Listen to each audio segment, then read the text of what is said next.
A very warm welcome to you all to the latest Pyramid Guy video.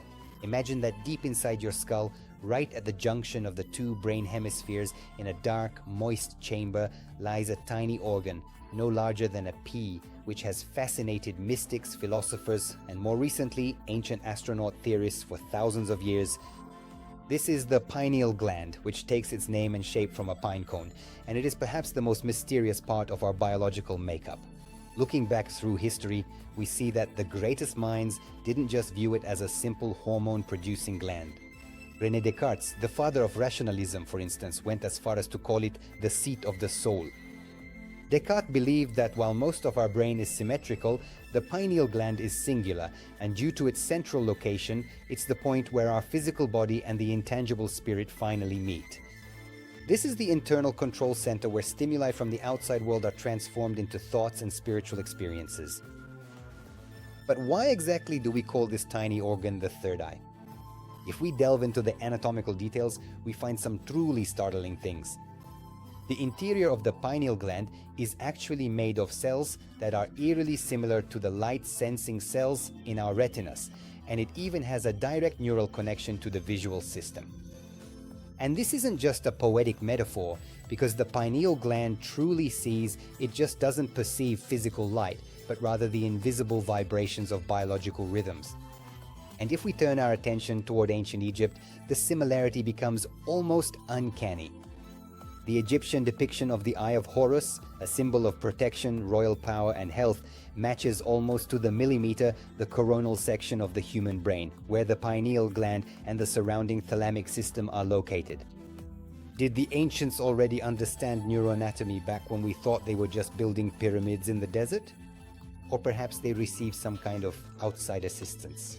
If we examine Mesopotamian Sumerian carvings, we often see strange humanoid beings depicted on them. These are, of course, the celestial visitors known as the Anunnaki, who are shown holding a pine cone in their hands.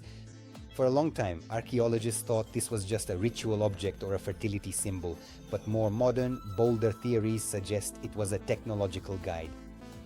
The pine cone is the symbol of the pineal gland, and the message is clear according to alternative researchers. These beings encoded a receiver into human DNA that allows for communication between higher dimensions and interstellar intelligences.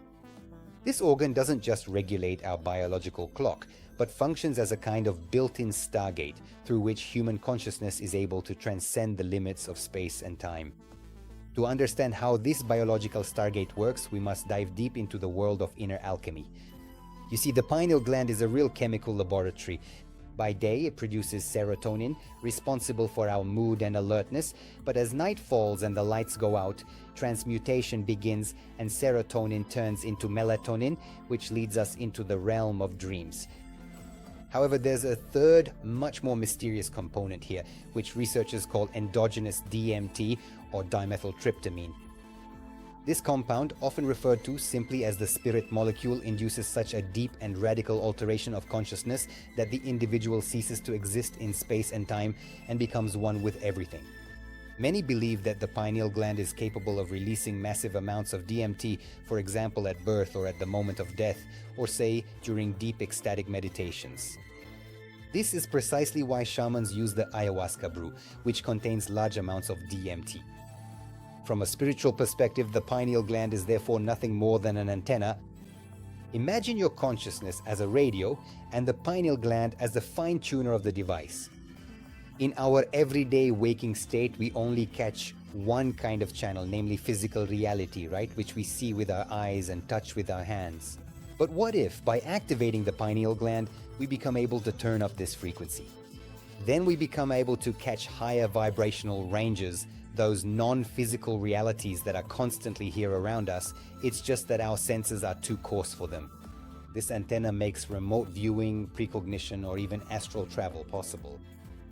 This is the point where biology shifts into metaphysics, and where science is still only groping today, but mystics have been moving confidently for millennia. Now, if we connect the dots with paleo-astronautical theories, the question arises, is it possible that the pineal gland is a kind of intergalactic communication device? If we accept the premise that the human race is not just a product of random evolution, but of a conscious extraterrestrial intervention, then the pineal gland could be that back door our creators left for us. A biological modem, if you will, with which we can log into the universal network at any time. Perhaps the Anunnaki gods didn't hold the pine cone in their hands to show that they created us, but to remind us that the power is within us, and the path to the stars begins not with rockets, but in the center of our own brains. So this tiny gland is the key to ensuring we're not just land-dwelling mammals, but true cosmic citizens, capable of seeing through the veil that the physical world has drawn before us. But here I think we really need to reflect on something that we simply cannot ignore. If this biological stargate is truly of such fundamental importance to our existence, then why does the average person know so little about it? Then why does it seem as if we've collectively lost touch with this ability of ours? Well, this is where we enter the concepts of spiritual oppression and biological warfare. Throughout history, a systematic distancing from inner vision can be observed, which is not merely the work of chance. As social structures became increasingly hierarchical, those in power realized that a mass of people with direct inner access to higher truths and, say, universal sources is almost impossible to control. If someone is able to receive the celestial broadcast through their own antenna, they have no need for earthly intermediaries, nor dogmas, nor rigid institutional systems. Therefore, religions and later materialistic science slowly began to demonize or simply ridicule everything related to the activation of the third eye, and humans were squeezed into the narrow confines of mere physical survival and consumption. This process then did not stop at a philosophical level. The attack on a physical plane also began against our bodies. This is where calcification, or the phenomenon of hardening, comes into the picture, which is perhaps the most invisible prison ever built around humanity. The uniqueness of the pineal gland is also its weak point, because this organ does not have the protection of the blood-brain barrier, and its blood supply is extremely high, which means that everything that enters our circulation directly bombards this sensitive area. During calcification, tiny calcium phosphate crystals are deposited in the soft tissues of the gland, which over time form a hard, rocky layer on its surface. In other words, with consciously applied chemicals put into targeted products, they shut down the pineal gland, and with this, not only does the level of melatonin responsible for deep, restful sleep plummet, but that certain inner light also fades, which is responsible for creativity, empathy, and spiritual alertness. The individual then becomes like a well-functioning automaton and performs their work without question, follows the rules, but is no longer able to grasp the deeper meaning of existence. And they have already created modern slavery. Is this a conscious conspiracy we're talking about? If we look at the modern diet and environmental impacts, it's hard not to notice the pattern. Highly processed foods, preservatives, and heavy metals, these all contribute to this biological silencing. But the real protagonist of the story is fluoride. The issue of fluoride is one of the most divisive topics in modern science, yet researchers have clearly shown that the pineal gland literally attracts this substance. While it also accumulates in our bones and teeth, it's present in the pineal gland in higher concentrations than anywhere else in our entire body.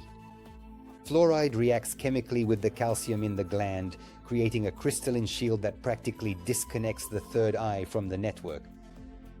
For decades, it's been hammered into us that fluoride is essential for protecting our teeth, so they put it in drinking water, toothpastes, and many other foods as well.